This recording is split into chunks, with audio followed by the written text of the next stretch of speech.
Clinical ویلوگ کے ساتھیوں، خوش آمدید ساتھیوں۔ ٹونسلز ہمارے جسم کے اہم غدود ہیں۔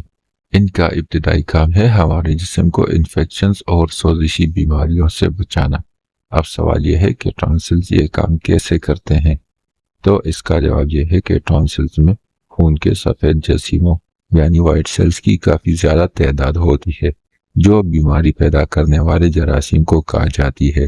لیکن اگر قوت مدافعت کمزور ہو، جسم میں خون کی کمی ہو یا پھر کوئی اور وجہ، تو اکثر ٹونسلز سوج جاتے ہیں اور اس انفیکشن کی وجہ سے گلے میں درد، بخار، گلے میں سوئیاں چبھنا اور نگلنے میں مشکل کا سامنا کرنا پڑتا ہے۔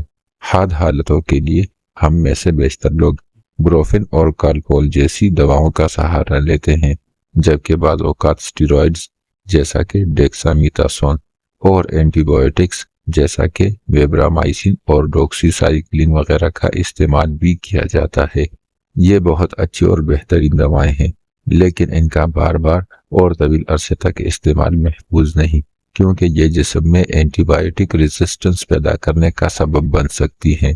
میں آپ کو ان سب کی متبادل ہومیوپیتھک دوا بتا رہا ہوں جو حاد حالتوں کے لیے بے حد مفید ہے، اور اکیلی یہ ایک دوا ٹونسلز کے علاج کے لیے کافی ہے۔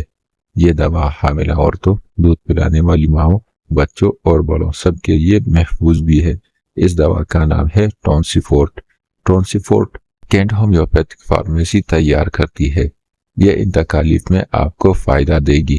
بڑے ہوئے ٹونسلز، نزلہ، کانسی، گلے میں خراش، ایسا بخار جس کا سبب ٹونسلز کا انفیکشن ہو، گلے میں بلغم اٹکتا ہو، خوراک اور پانی نگلنے میں دشواری، گلے کی رنگت بدل کر سرخ یا بینگنی ہو جائے، ٹونسلز میں پیپ کا پڑ جانا وغیرہ۔ دوا کے استعمال کا طریقہ یہ ہے کہ ٹونسیفورٹ شربت بڑوں کے لیے 2 چمچ اور بچوں کے لیے 1 چمچ دن میں 3 مرتبہ کھانے سے آدھا گھنٹہ پہلے یا بعد میں، اور ٹونسیفورٹ گولیاں بڑوں کے لیے 2 اور 13 سال سے کم عمر بچوں کے لیے 1 گولی دن میں 3 مرتبہ کھانے سے آدھا گھنٹہ پہلے یا بعد میں۔ شدید حالتوں کے مریضوں میں دوا ہر 2 گھنٹے بعد بھی دہرائی جا سکتی ہے، اور جب حالت میں بہتری آنے لگے تو وقفہ بڑھا کر صبح، دوپہر اور رات کر لیں۔ ساتھیوں، کیسے لگا آپ کو آج کا کلینکل ویلوگ؟ اگر کلینکل ویلوگ آپ کو پسند آ رہا ہے تو ہمیں سبسکرائب کرنا بالکل بھی نہ بھولیے، اور اس دوا کے متعلق آپ کا کوئی بھی سوالات ہے تو ہمیں کمنٹس کر کے ضرور بتائیے۔ اس کے ساتھ ساتھ آپ ہم سے یہ سوال واٹس ایپ کے ذریعے بھی پوچھ سکتے ہیں۔ ڈسکرپشن میں ہمارا واٹس ایپ لنک موجود ہے۔